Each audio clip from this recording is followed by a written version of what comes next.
saluda Gabriela Baer. Estaré acompañándolos mientras Steffi regresa de sus vacaciones. Y a propósito, felicidades a Steffi por su matrimonio. Bienvenidos todos a su programa Contacto Directo. Hoy es viernes 15 de marzo de 2013. Saludamos también a quienes nos ven a través de Coavisa Internacional y a quienes nos escuchan a esta hora en Guayaquil por Radio Centro 97.7 FM. Vamos con la información. El Papa Francisco inició ayer su primer día de pontificado. Muy temprano saludó con quienes serán sus colaboradores. Como obispo de Roma, acudió a orar en la Basílica de Santa María Mayor y luego en la Capilla Sixtina celebró misa ante los cardenales electores. Hola Lenin, ¿cómo estás? Buenos días. Hola Gaby, amigos televidentes, muy buenos días. En la Capilla Sixtina el Papa envió un mensaje claro y concreto sobre lo que debe ser la Iglesia de cara al futuro. Esto es que no puede convertirse en una organización no gubernamental de tipo piadoso. La primera jornada del pontificado del Papa Francisco comenzó temprano con una visita a la Basílica Romana de Santa María la Mayor. Allí oró durante al menos 10 minutos y después visitó el altar mayor donde se custodia la reliquia de la Sagrada Cuna, en la que según la tradición fue colocado Jesús cuando nació. Saludó a los sacerdotes y personal del templo, así como numerosos fieles. El Papa Francisco regresó a la Capilla Sixtina, al mismo lugar donde ayer aceptó estar al frente de la Iglesia Católica. Entonces, ofició una misa junto a los cardenales electores y otros purpurados octogenarios, ante quienes afirmó que la Iglesia avanzará si camina con la cruz de Cristo. Nuestra vida es un camino. Nuestra vida es un viaje y cuando paramos la cosa no funciona. Vamos a caminar siempre en la presencia del Señor, a la luz del Señor, tratando de vivir con la misma actitud irreprochable que Dios pide a Abraham en su promesa. Le chiedeva a Abramo nella sua promesa. El argentino Jorge Mario Bergoglio hizo un llamado a lo esencial: caminar, construir y confesar. Podemos caminar todo el tiempo que queramos, podemos construir muchas cosas, pero si no nos confesamos a Jesucristo, esto no funciona. Nos convertiremos en una ONG piadosa. Diventeremo una ONG piadosa. Bajo el juicio final pintado por Miguel Ángel, el primer papa americano y jesuita de la historia de la Iglesia, dijo que quien no reza al Señor, reza al diablo. El flamante papa rezará el Ángelus este domingo, el primero de su pontificado, desde la ventana del apartamento pontificio que da a la Plaza de San Pedro, que todavía no ocupa. La misa solemne de iniciación de pontificado se celebrará el martes 19 de marzo. Ya han confirmado la asistencia a delegaciones oficiales de numerosos países y decenas de miles de feligreses ansiosos por escuchar más mensajes del Papa latinoamericano. El Papa Francisco ya ha recibido críticas de sectores políticos cercanos al kirchnerismo por su ejercicio como sacerdote durante la dictadura militar de los años 70, pero también hay voces que lo defienden. Inmediatamente después de su elección como Papa, Jorge Mario Bergoglio ya enfrenta la primera adversidad. Surgen nuevamente las voces en torno a su tolerancia a la dictadura militar que gobernó Argentina desde 1976 hasta 1983. A él se lo acusa de guardar silencio ante los miles de secuestros y torturas propiciadas por las Fuerzas Armadas. Uno de los principales cuestionamientos es que él habría permitido el secuestro de 2 de sus sacerdotes subordinados que fueron opositores al régimen. El periodista Horacio Verbitsky, quien ha investigado sobre el tema, comenta: quedaron en libertad luego de 6 meses por la fuerte presión internacional, pero esos sacerdotes sostienen que Bergoglio los entregó. La Asociación de Madres de Plaza de Mayo también ha sido crítica con el nuevo Papa. Lo culpan de esconder información sobre la desaparición de bebés durante los 7 años, que duró uno de los episodios más oscuros de la historia argentina. Que fue el peor momento que nosotros vivimos. Esa persona no puede estar directamente representada, o sea, no me representa a mí y no representa a la Iglesia. Sin embargo, también hay voces fuertes que respaldan al nuevo Papa. El Premio Nobel de la Paz Adolfo Pérez Esquivel aseguró que no hay ningún vínculo que lo relacione con la dictadura. Podría haber omisiones, pero no complicidad. Y es que en su momento el entonces arzobispo Bergoglio se refirió al tema en los siguientes términos: hice lo que pude con la edad que tenía y las pocas relaciones con las que contaba para abogar por personas secuestradas. La ex defensora del pueblo en esos años también apoya a Bergoglio. Ha dicho que en el caso del secuestro a los jesuitas, él les recomendó que salieran del país, pues se vivían momentos difíciles. La Fiscalía hasta ahora no ha encontrado elementos que justifiquen un llamado a juicio contra Jorge Mario Bergoglio. Y en noticias nacionales, el ascenso de 3 coroneles a generales continúa en análisis al interior del ejército. Recordemos que el Consejo de Generales de la Fuerza Terrestre había negado su ascenso y los coroneles apelaron ante el Consejo Supremo de las Fuerzas Armadas. Ayer, en rueda de prensa, el comandante general del ejército, Jorge Peña, se refirió a algunos aspectos de cómo se decidió reconsiderar el caso de los coroneles reclamantes. La Fuerza Terrestre espera la terminación del trámite administrativo sobre el ascenso de 3 coroneles a generales, que, tras la negativa del Consejo de Generales para promoverlos, apelaron ante el Consejo Supremo de las Fuerzas Armadas. El comandante del Ejército, Jorge Peña, durante un encuentro con jefes de prensa, criticó que se haya publicado un documento no entregado oficialmente y que contiene las calificaciones de los generales. No es justo. Por lo menos no es delicado para las personas. Aclaró que la ministra de Defensa, María Fernanda Espinosa, no dispuso el ascenso de los uniformados. En primera instancia, para el ascenso, fueron seleccionados los coroneles Rubio, Moreira y Aguilar. Quedaron fuera otros aspirantes, entre ellos los coroneles Gortaire, Castillo, Moreno, pero apelaron. El ejército se ratificó a través de su Consejo de Generales en esa calificación, o sea, no pasaron, no solo los 3, sino todos los demás. No pasaron y luego fueron a la instancia del Consejo Supremo. En el Consejo Supremo, en un análisis legal que ahí hicieron, dijeron que estaban de acuerdo con el reclamo que ellos hacían. No les dijeron, les subimos los puntos, ni mucho menos, dijeron que estaban de acuerdo con el reclamo que hacían por argumentos que puedan tener. El Consejo Supremo es presidido por el general Leonardo Barreiro, concuñado del coronel Gortaire. A través de un comunicado, el ejército asegura que no hubo favoritismo hacia ningún oficial y que el proceso de selección fue objetivo y transparente. La actualidad, los protagonistas, el análisis y la información. En Contacto Directo. Hoy estaremos en contacto directo con el padre César Piechestein, portavoz de la Arquidiócesis de Guayaquil. Hablaremos sobre la expectativa que tiene el mundo católico sobre el Papa Francisco. Además, analizaremos sus primeras declaraciones como sumo pontífice. También nos va a acompañar Diana Atamaint, asambleísta de Pachacutic. La Asamblea Nacional inició la consulta prelegislativa para el proyecto de ley de aguas. Parte del sector indígena se encuentra realizando una consulta paralela. Lo revisaremos. Y también nos acompañará Pamela Troya, coordinadora de la agrupación Igualdad Ya. Troya es quien denunció ante el Tribunal Contencioso Electoral al pastor Nelson Zavala por supuestamente proferir comentarios homofóbicos. Ejercerá hoy el derecho a la réplica. Está con nosotros el padre César Piechestein, portavoz de la Arquidiócesis de Guayaquil. Padre, buenos días. Mucho se ha hablado de la importancia de tener un papa de estos lados del mundo. ¿Cuál es el peso, el rol que tiene dentro de la Iglesia la nacionalidad del pontífice? Yo creo que más que la nacionalidad es el hecho de que representa un continente que hace 500 años recibió el Evangelio.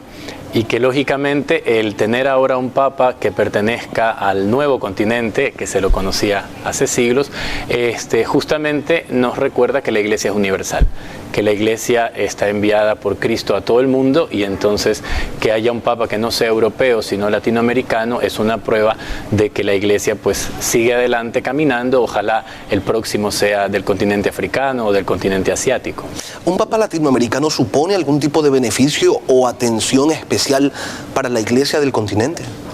Yo creo que es el hecho de que siendo un latinoamericano puede comunicarse mejor con el pueblo latinoamericano, conoce más la realidad. El 42% de la población católica del mundo vive en este continente y entonces seguramente será un plus.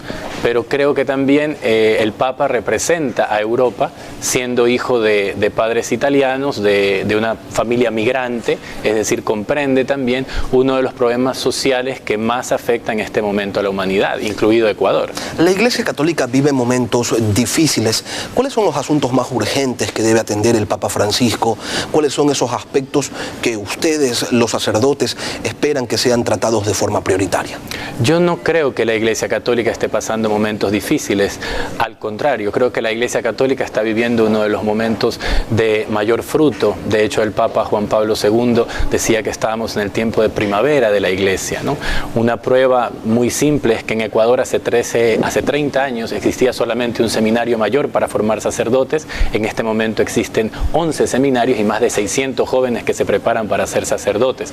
Y eso sucede en muchas partes del mundo. Ciertamente hay algunas partes del mundo, sobre todo en Europa, donde se ve en cambio una disminución de los fieles católicos, mientras que en África, Asia y América pues el crecimiento sigue siendo grande. Hay problemas efectivamente, pero no más difíciles o que pongan esta época en desventaja a otras. Y en función de aquello, ¿cuáles son los temas prioritarios? Yo creo que el Papa lo ha dicho claramente en su primer discurso cuando saludó a todos. Habló de hermandad y de misión. Es decir, lo que busca la Iglesia es la unidad, no solamente la unidad interna de la Iglesia, que existe, pero como siempre, pues en diversidad habrán ciertas dificultades que hay que subsanar. Pero una unidad universal, una unidad de todos los pueblos y todos los hombres y mujeres de buena voluntad. Y luego la misión, que ya de hecho nos ha llamado el Papa Benedicto XVI a vivir un año de la fe y a renovar nuestro compromiso con la nueva evangelización. Escándalos como Batilix o los protagonizados por la banca vaticana tendrán que formar parte de la agenda del Papa Francisco. Por supuesto, de hecho han sido ya parte de la agenda del Papa Benedicto XVI y en este sentido pues se han tomado las medidas que se han debido tomar y estoy seguro que el Papa Francisco continuará con el proceso que inició Benedicto XVI. El Papa llamó a sus cardenales a construir la Iglesia con piedras vivas, que tengan consistencia, porque si nos paramos la cosa no va. Fue lo que más o menos dijo en su homilía en la Capilla Sixtina. ¿Cómo tiene que asumir el pueblo católico este mensaje? Pues yo creo que el mensaje es tan antiguo, tenemos que buscar la santidad, hemos de buscar pues vivir con coherencia y radicalidad nuestra fe católica, nuestro llamado, porque el llamado a la santidad por parte de Cristo es a todos, y entonces eso es lo que nos pide el Papa, nos ha pedido, lo ha resumido en 3 palabras muy bien resumido, caminar, construir y confesar. Y entonces la Iglesia camina, debe seguir caminando, lo ha dicho él, construir eficazmente sobre piedras vivas, porque lógicamente no es cuestión de construir edificios, sino comunidades cristianas, y confesar a Cristo y confesarnos a Cristo. Porque si no se lo hace, la Iglesia se podría convertir en una ONG piadosa.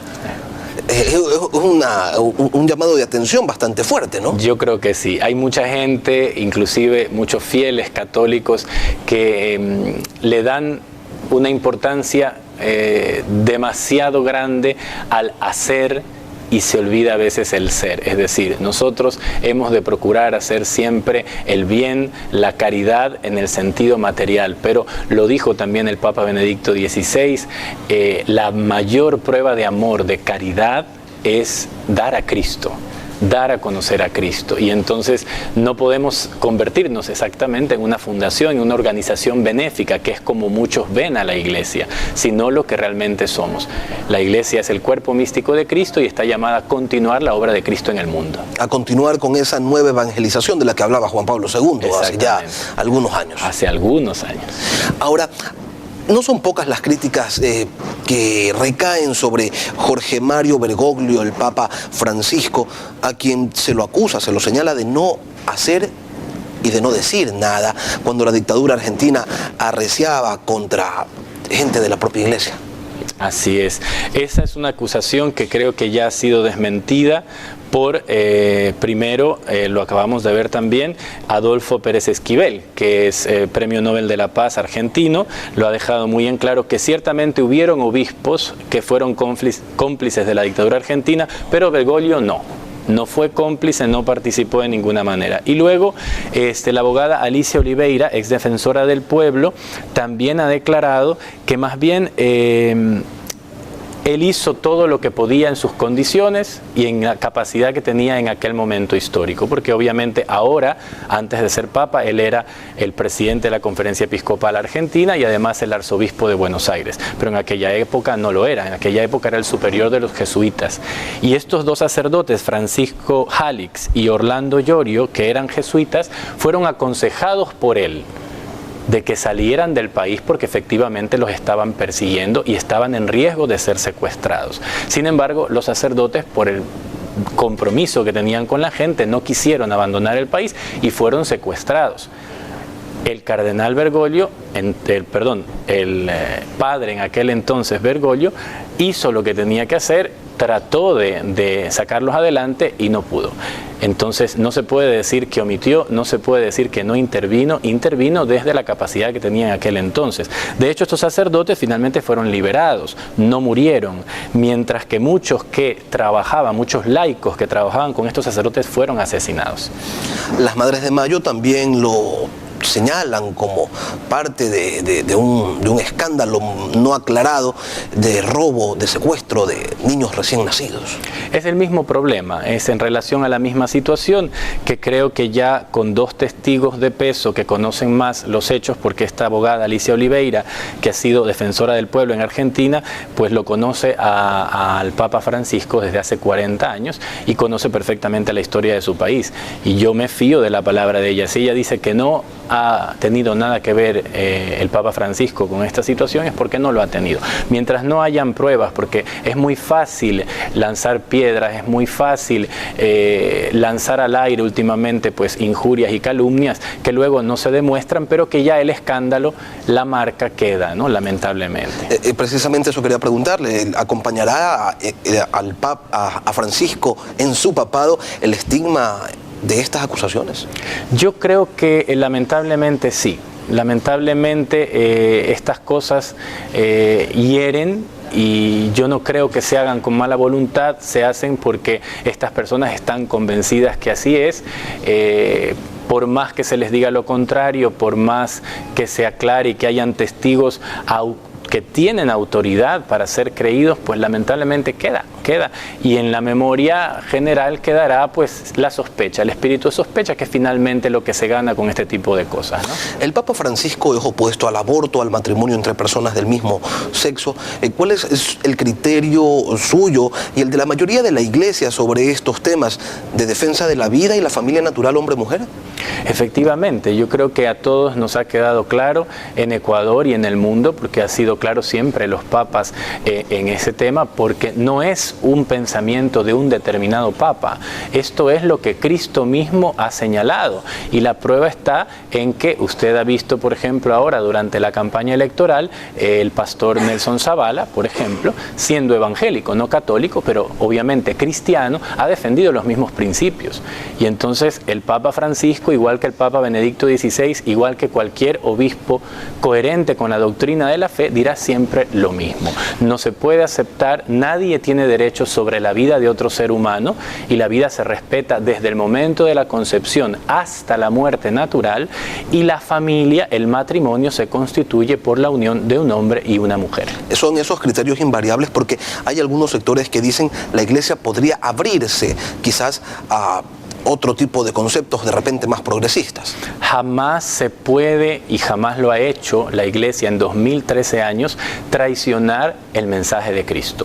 Cristo dejó muy en claro estas cosas, y jamás la Iglesia va a ir en contra de lo que enseñó Cristo. Ningún papa lo hará, y por supuesto ningún fiel católico lo puede hacer. Padre, una última cosa. El Papa decía ayer que quien no reza al Señor reza al diablo. ¿Y cómo entendemos esto? Porque ya del diablo casi no se habla. Lamentablemente no se habla, pero no porque yo no hable de una persona, esa persona deja de existir. Y entonces el Papa, yo creo que con esta expresión nos ayuda a entender que en este mundo, como no se puede ser neutral, y Jesús también lo dijo claramente: el que no está conmigo está contra mí, quien no junta conmigo desparrama. Y entonces yo creo que eso es lo que nos ha dicho el Señor Papa Francisco. Si nosotros no rezamos a Dios, estamos rezando al diablo. Si no estamos con Cristo, estamos contra Cristo. El diablo es el mal. Exactamente, el diablo es el mal, pero personificado en un ángel que se rebeló contra Dios. Tiene voluntad y tiene inteligencia como cualquiera de nosotros. ¿Hay diablos de carne y hueso? Habría que verlo. Hay gente que hace cosas malas, pero tenemos que recordar también que todo ser humano, en esencia, es bueno. Queremos agradecer la presencia del padre César Piechestein, el portavoz de la Arquidiócesis de Guayaquil. Son las 7:15 aquí en Contacto Directo. En instantes, Diana Atamaíta, asambleísta de Pachacutic, el 1 de abril debe concluir la consulta prelegislativa sobre el proyecto de ley de aguas. Los formularios han sido entregados y hay más de 1,000 organizaciones inscritas. Lo examinaremos y ya regresamos. Uno no debe adaptarse al cambio, sino crearlo. Lo dijo Jorge González Moore, escritor e ingeniero colombiano.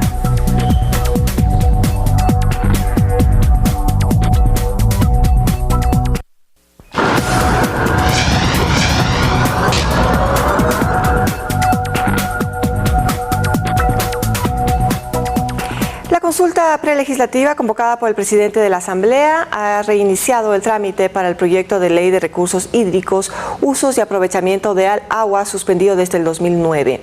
Hasta el 4 de marzo se inscribieron 1,600 organizaciones, las mismas que tienen hasta el 1 de abril para entregar las respuestas a dicha consulta, ya sea en la Asamblea Nacional o en las delegaciones provinciales del Consejo Nacional Electoral.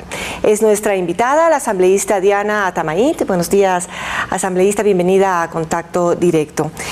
Asambleísta, el legislativo les ha entregado a las comunidades inscritas un formulario de consulta para que se pronuncien concretamente sobre los artículos del proyecto de ley. Pero en Azuay, provincia cuenta con 145 organizaciones inscritas, están analizando preguntas presentadas por dirigentes sociales que se contradicen incluso con la Constitución. Entre estas, las siguientes: ¿está usted de acuerdo que la gestión del agua sea resuelta por las comunidades? O otra pregunta también que dice así: que los conflictos internos del manejo del agua sean solucionados en las comunidades y acatadas por el Estado. Cuando vamos a ver lo que dice la Constitución en el artículo 412, dispone lo siguiente: la autoridad a cargo de la gestión del agua será responsable de su planificación, regulación y control. ¿Qué les hace pensar que se va a acoger el resultado de algo que no está consultando la Asamblea? Buenos días, muchísimas gracias. Bueno, primero nosotros queremos manifestar al pueblo ecuatoriano que la consulta previa que se debe realizar ante el desarrollo o la formulación de un proyecto de ley debe enmarcarse en la Constitución y en los derechos en el derecho internacional que puede considerar tanto los tratados como los convenios o las declaraciones, en este caso que es el convenio 169 y la Declaración de las Naciones Unidas sobre derechos de pueblos y nacionalidades. La misma Constitución reconoce que todo lo ámbito y lo relacionado en los territorios y con los derechos colectivos de los pueblos y nacionalidades indígenas deben hacerse dentro del marco de sus propias costumbres, de sus propias formas de vida y con su propia legislación.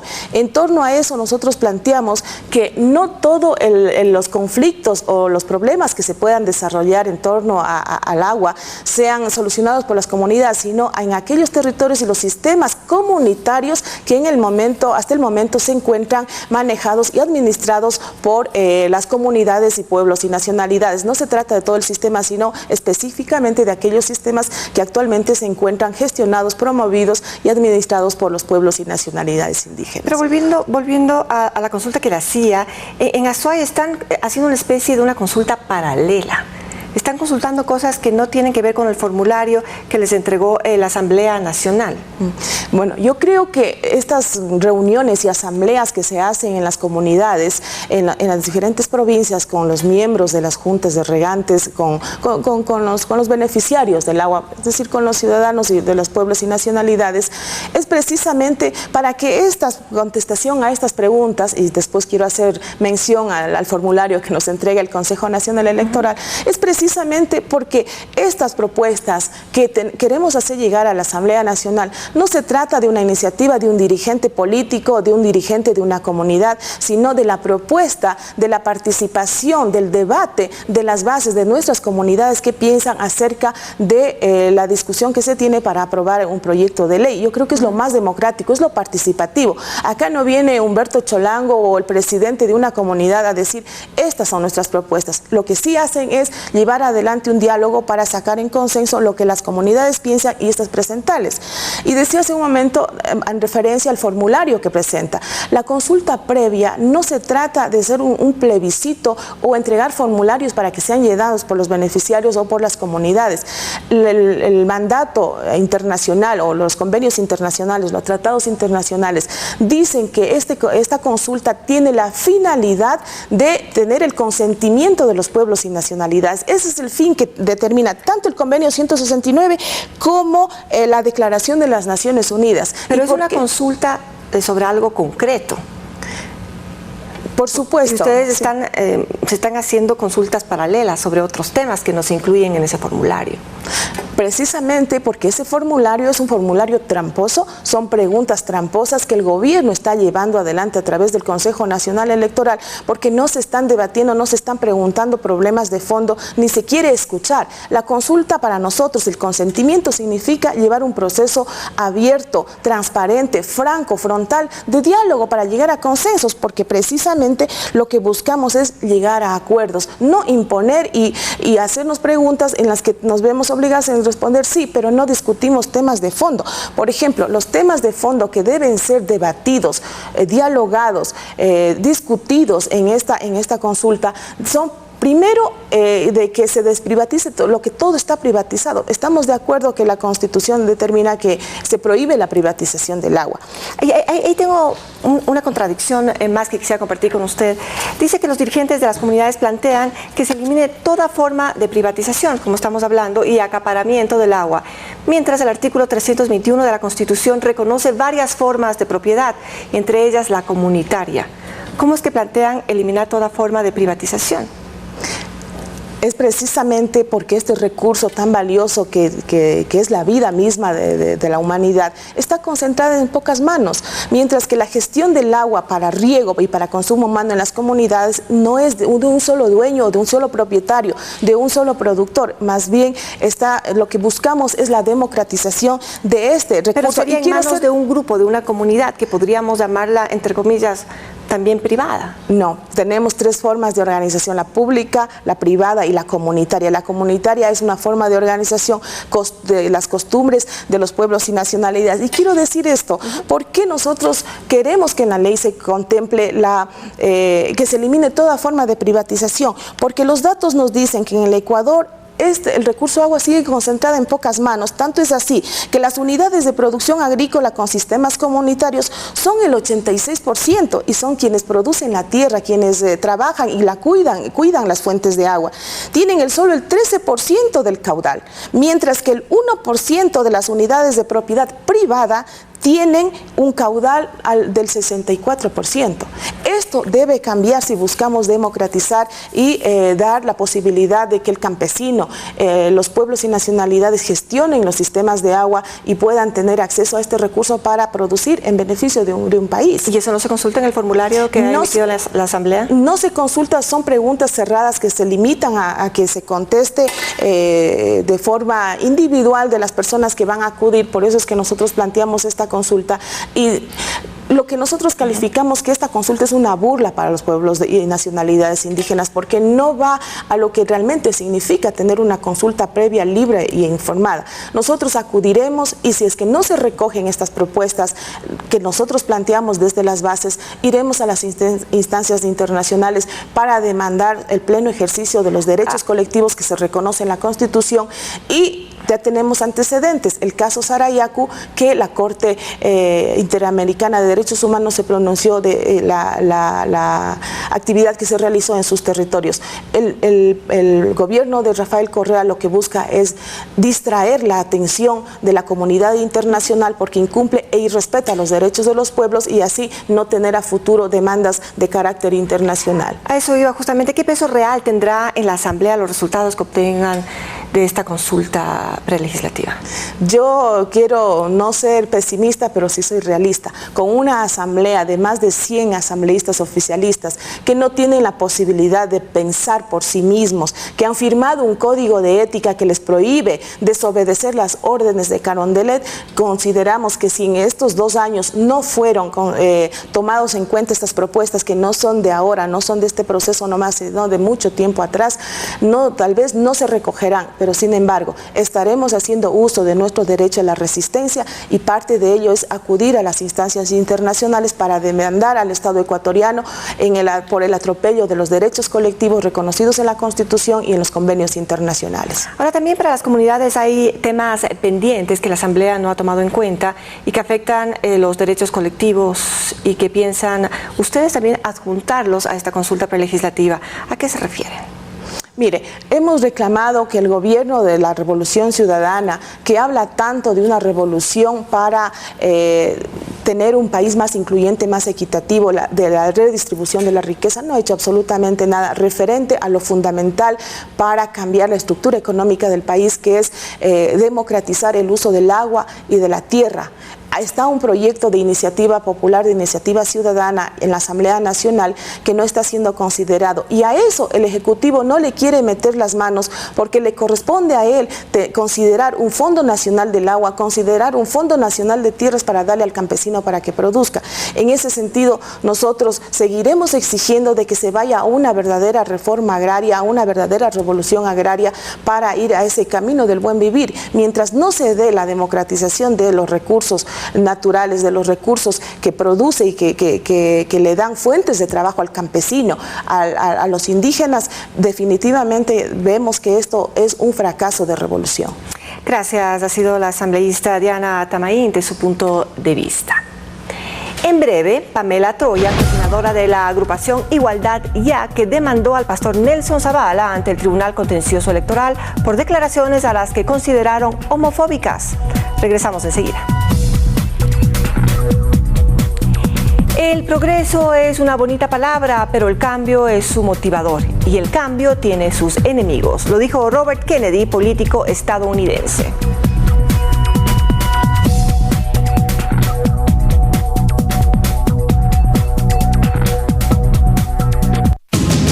Desafiando la lluvia y el frío, miles de peregrinos y otros tantos miles de periodistas esperan aquí en la Plaza de San Pedro el momento de la designación de un nuevo Papa. Habemus Papa. Francisco, nuevo Papa. Ecuavisa presente en los grandes acontecimientos.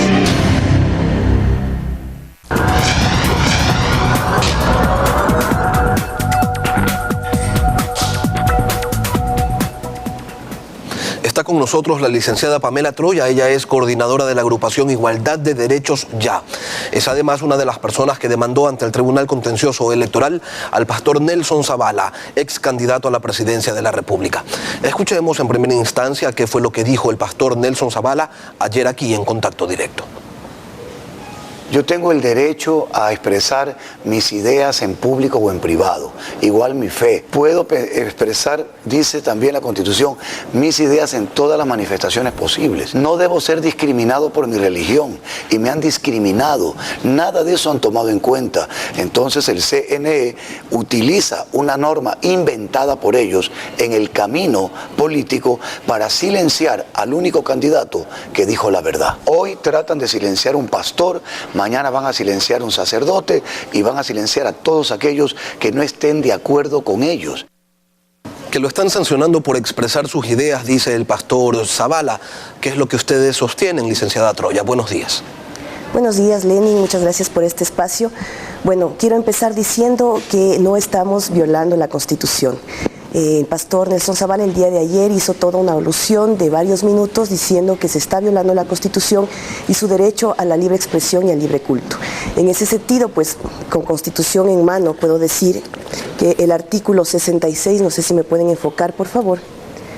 El artículo 66, numeral 8, dice: el derecho a practicar, conservar, cambiar, profesar en público o en privado su religión o sus creencias y a difundirlas individual o colectivamente con las restricciones que impone el respeto a los derechos. En ese sentido, ¿cuáles son las restricciones que se imponen con respecto a los derechos? Todo el marco constitucional, empezando por el artículo 11, numeral 2, que prohíbe todo tipo de discriminación y hace justamente alusión específica al tema de la identidad sexual y la orientación sexual y la identidad de género. Además, hay otros artículos dentro de la misma Constitución que garantizan esa no discriminación y esa inclusión de las personas independientemente de su condición. Eso por un lado. Por otro lado, también el pastor Zavala hizo realmente una alusión súper peyorativa a la ex candidata de Ruptura y que es nuestra compañera. Ya vamos a llegar a ese punto, licenciada. Perfecto. Antes de eso, quisiera consultarle, ¿no cree usted que están cayendo en el mismo ámbito de intolerancia que durante muchísimos años denunciaron y del que fueron víctimas los grupos GLBT? Intolerancia, realmente la pregunta me parece un poco inadecuada. Si usted analiza todo el discurso que tuvo el ex candidato Nelson Zavala durante todo el proceso electoral, podemos evidenciar una suerte de epítetos y de palabras realmente que sí caen en la discriminación. Podemos enfocar, me he permitido hacer un resumen porque realmente lo que ha dicho Zavala podría llegar a tener siquiera unas 10 hojas, pero podemos ver en este resumen donde claramente dice: pecadores, inmorales, antinaturales, aberración. Si un hombre utiliza su aparato digestivo, es decir, el ano, para tener relaciones sexuales, algo está mal. No es posible que a una persona desorientada sexualmente se le otorgue un puesto de trabajo. Usted no le puede entregar un ministerio de salud a una persona que tenga desorientación sexual. Nunca aceptaré ese estado de homosexualidad, de delincuencia, de borracheras. Adicionalmente, cuando salió la resolución del CNE, entre varias cosas que manifestó, dijo: el CNE va a tener que cambiar de nombre y no llamarse nunca más Consejo Nacional Electoral, sino Consejo Nacional Inmoral, porque es lo que está haciendo, defendiendo la inmoralidad. ¿Ustedes creen entonces que el pastor Zavala es un extremista? Bueno, no es que creemos, lo estoy evidenciando aquí con todo lo que él ha manifestado dentro de todas las declaraciones en medios de comunicación. Se trata de un tema de fundamentalismo. Hace rato yo justamente leí la Constitución, a él se le garantiza todo el derecho de profesar la religión que él considere pertinente a todas las personas, de hecho, dentro de este país, pero ese derecho a tener una religión no puede estar por sobre encima de otros derechos que justamente garantizan la inclusión y la no discriminación. El presidente de la República tuvo en algún momento expresiones que la comunidad LGBT consideró ofensivas. A él nadie lo demandó, él posteriormente pidió disculpas y parece que todo ha quedado ya en santa paz. Bueno, realmente su pregunta es un poquito perniciosa. En ese sentido yo podría aclarar lo siguiente. Dentro de todo el proceso electoral, que es justamente donde se le da cabida a los candidatos para que tengan toda la posibilidad mediática y que además eso lo financia el CNE, que dicho sea de paso es el dinero del pueblo, el candidato Zavala lo que hizo como básicamente estandarte y como bandera de lucha de su plan de gobierno es hablar contra la homosexualidad.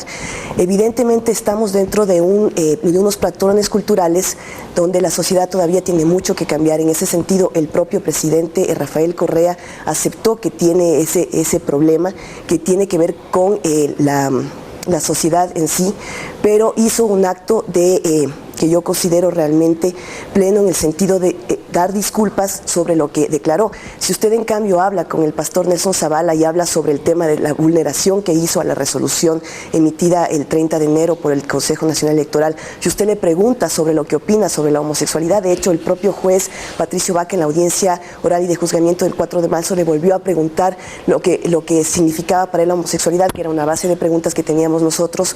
Él se ratificó en decir que era un pecado, se ratificó en decir que era inmoral, se ratificó diciendo que no es natural y dijo que así tenga que ir a la cárcel, va a decir lo que dice, porque esa es la palabra de Dios. Entonces hay una gran diferencia entre haber emitido un comentario y luego haberse retractado y pedido las disculpas del caso, que insisto, además también se disculpó el propio 17 de febrero, cuando ya supimos todo el pueblo ecuatoriano que había sido reelecto como presidente, versus el pastor Nelson Zavala, que no se retracta y constantemente dice cosas peyorativas y contra la inclusión, y hace alusión explícita a la discriminación contra la ciudadanía LGBTI. Es decir, que si en la audiencia del Tribunal Contencioso Electoral el pastor Zavala pedía disculpas, todo hubiera quedado ahí.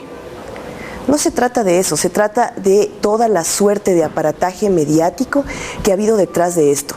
Hay que entender una cuestión, no ha sido una sola declaración, han sido varias. Como le dije, pudiera haber traído yo 10 hojas mínimo de todas las declaraciones que él ha hecho a lo largo del proceso electoral y post-proceso electoral, una vez que nosotros iniciamos también, o que el Tribunal Contencioso Electoral hizo esta audiencia para poder juzgar al pastor Zavala. Esto se trata de una reincidencia constante de lo que ha dicho, y además una profesión que él dice de fe, que está en contra de todos los derechos humanos y del aparataje constitucional que nos protege.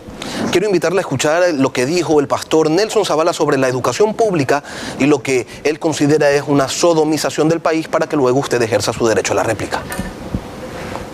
Este documento que tengo aquí es lo que viene ahora para la educación de nuestros niños, de nuestros adolescentes. ¿Qué les van a enseñar? Las sensaciones sexuales con respecto a la adolescencia es otra característica propia de esta etapa. La atracción por personas del sexo opuesto y en algunos casos del mismo sexo, y la necesidad de cariño y afecto físico es normal. Mire lo que enseña el gobierno. Están sodomizando el país. Aquí está la prueba. En la educación, en la salud, están enseñando que es normal, pues, todos estos cambios. Ser transexual, ser travesti es normal. Tenemos a este señor que se disfraza de mujer, se hace llamar, creo que Dayan, cuando realmente es un hombre. Entonces, esto es lo que vivimos. ¿Es normal eso? ¿Quién está confundiendo a quién?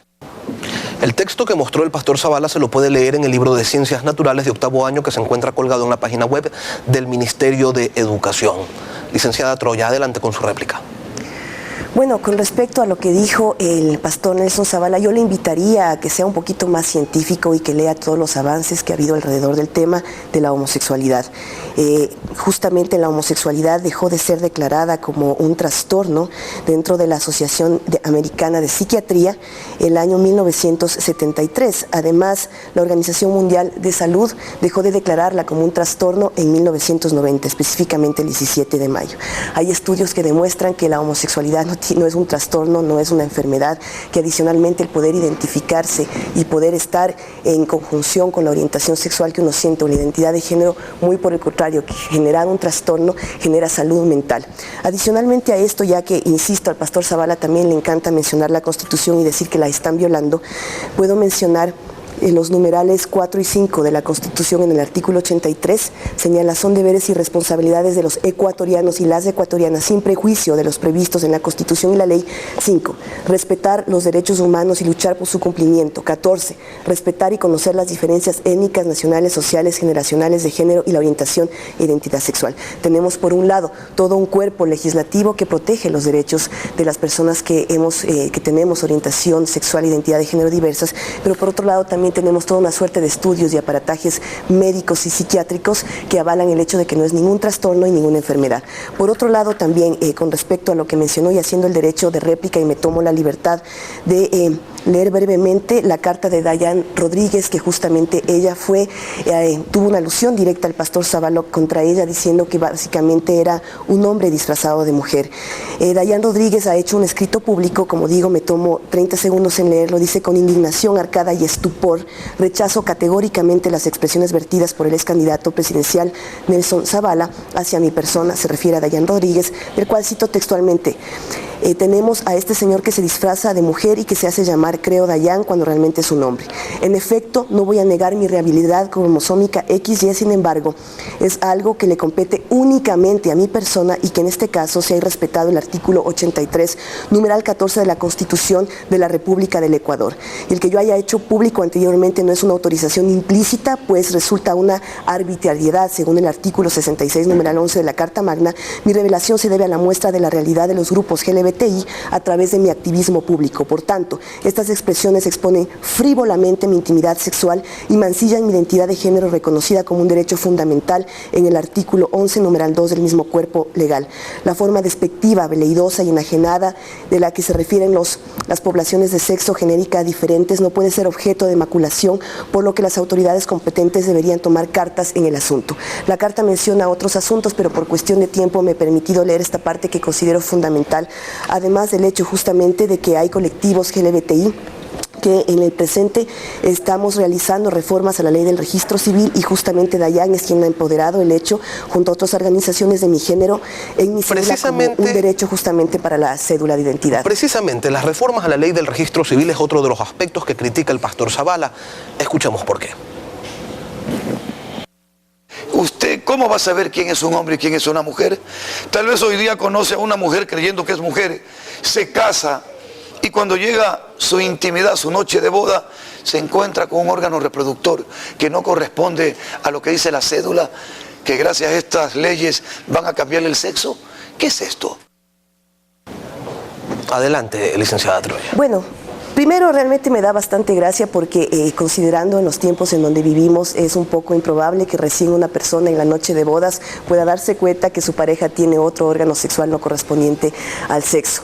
Eso en primer lugar. En segundo lugar, bueno, básicamente él puede pensar lo que considere, sin embargo nosotros estamos haciendo nuestro legítimo uso a los derechos que nos competen y en ese sentido varios colectivos de la ciudadanía LGBTI hemos hecho varias propuestas con respecto a la reforma de la ley de registro civil. Entre esas, una de ellas es justamente mi género y mi cédula, pero adicionalmente nos parece importante que la unión de hecho que está reconocida en el artículo 68 de la Constitución esté explícitamente marcada en el registro civil como un estado civil, porque eso realmente nos pone en igualdad de condiciones que el resto de personas. Adicionalmente, también estamos pidiendo que los hijos e hijas biológicos dentro de una de las personas que formen una pareja homoparental puedan registrar con el apellido de ambas partes de la pareja a esta criatura, lo que no sucedió con el caso de Helen y Nicole con su hija Satia. Estas son algunas de las cosas que estamos nosotros solicitando, no es una invención, no es descabellado ni salido de ninguna ciencia ficción, es realmente nuestros derechos. Tenemos derecho a la orientación sexual, a la identidad de género y vivirla plenamente en todas las dimensiones que pueda garantizarse y como lo dice el propio Estado, que además es laico, no es religioso, insisto, es laico. ¿Y tienen ustedes la expectativa de que esa ley supere el veto presidencial? Bueno, el presidente Correa ha sido explícito, inclusive en una entrevista radial que hubo el 13 de febrero, en manifestar que no le parecería mal que nosotros podamos justamente meter este tipo de derechos, explícitamente el de mi género y mi cédula, dentro de la ley de registro civil. Eso, por un lado, en cuestión de la expresión y la garantía que hay aparentemente de este gobierno y que además incluye dentro de su plan de gobierno algunas líneas de acción con respecto a la no discriminación LGBTI. Ahora dependerá justamente de la Asamblea el que esto se apruebe, pero nosotros estaremos vigilantes, así como hemos estado vigilantes de este proceso electoral donde hemos sido realmente mancillados y vulnerados en nuestros derechos reiteradamente por el pastor Zavala. Nosotros tendremos la vigilancia del caso para que lo que estamos solicitando en el estricto sentido de nuestros derechos y en el apego de la ley se pueda dar cumplimiento a través de la Asamblea, que en este caso es la función legislativa. Agradecemos la presencia de la licenciada Pamela Troya, coordinadora de la agrupación Igualdad de Derechos Ya, y una de las demandantes del pastor Nelson Zavala ante el Tribunal Contencioso Electoral. Son las 7:48 en Contacto Directo. Tras la pausa, los primeros tricolores convocados a órdenes del técnico Reinaldo Rueda ya están en la casa de la selección. Tendremos el informe y ya regresamos. El progreso no consiste en aniquilar hoy el ayer, sino al revés, en conservar aquella esencia del ayer que tuvo la virtud de crear ese hoy mejor. Lo dijo José Ortega y Gasset, filósofo y ensayista español.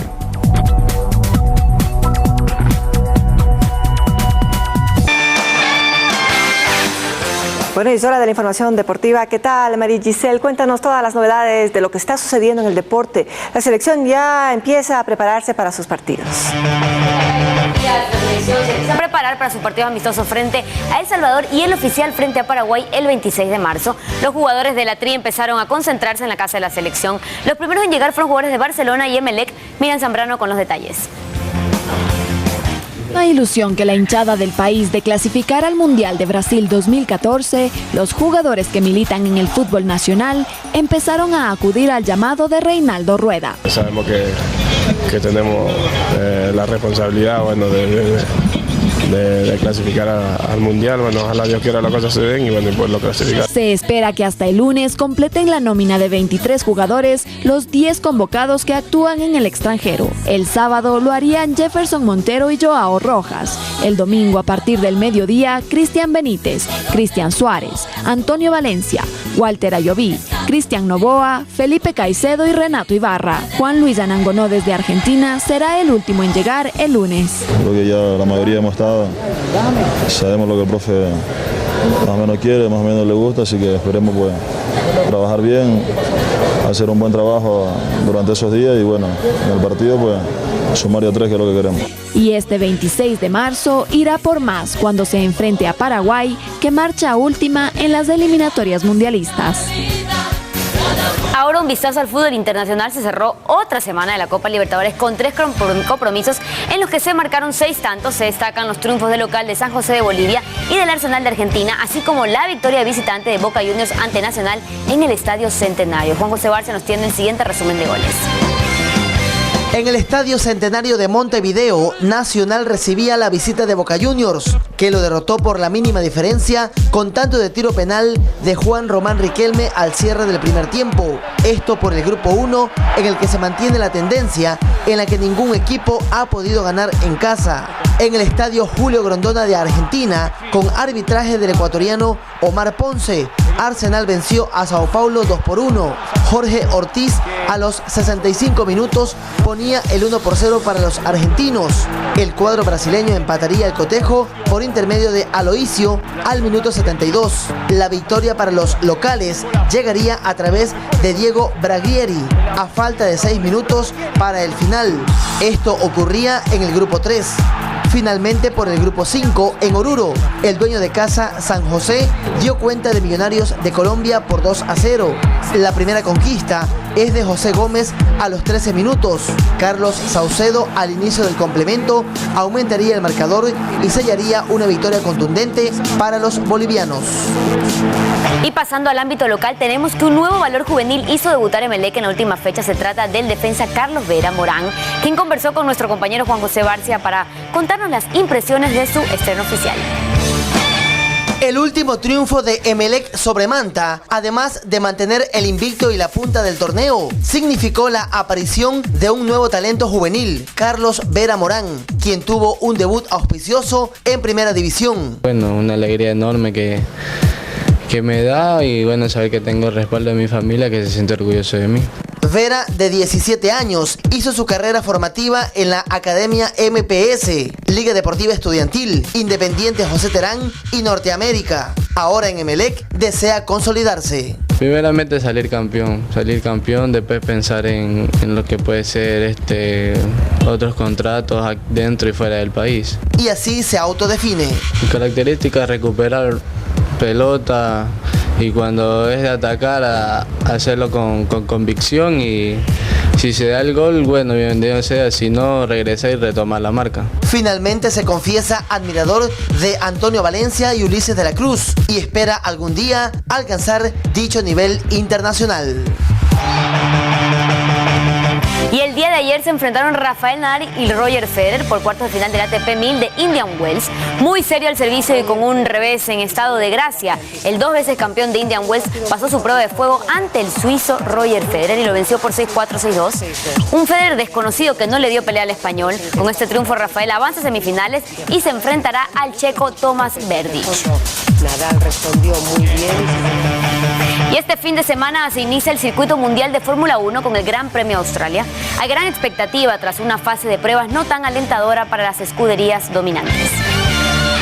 El domingo en Melbourne, Australia, arrancará la temporada 2013 de Fórmula 1. En lo personal, para el tricampeón Sebastian Vettel empieza el camino hacia el que sería su cuarto título mundial consecutivo, que lo pondría a la par de leyendas como Manuel Fangio y Michael Schumacher.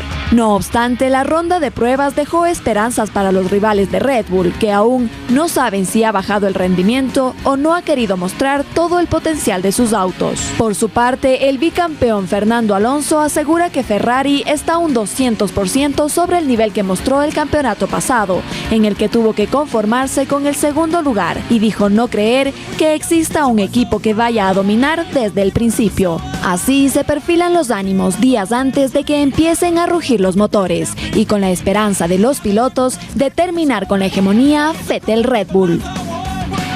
Y el día de hoy jugó Nacional y Liga de Loja en la noche en el Estadio Atahualpa para la fecha pendiente del torneo local. Con eso terminamos, nos vemos el día lunes con más información, Gaby. Gracias, María Giselle. Estamos terminando también esta emisión informativa. Lenin, a todos muy buenos días, conmigo hasta el mediodía. Un gusto compartir este espacio contigo, de verte nuevamente a los tiempos, Gaby. Un buen fin de semana para todos nuestros televidentes. Un buen día.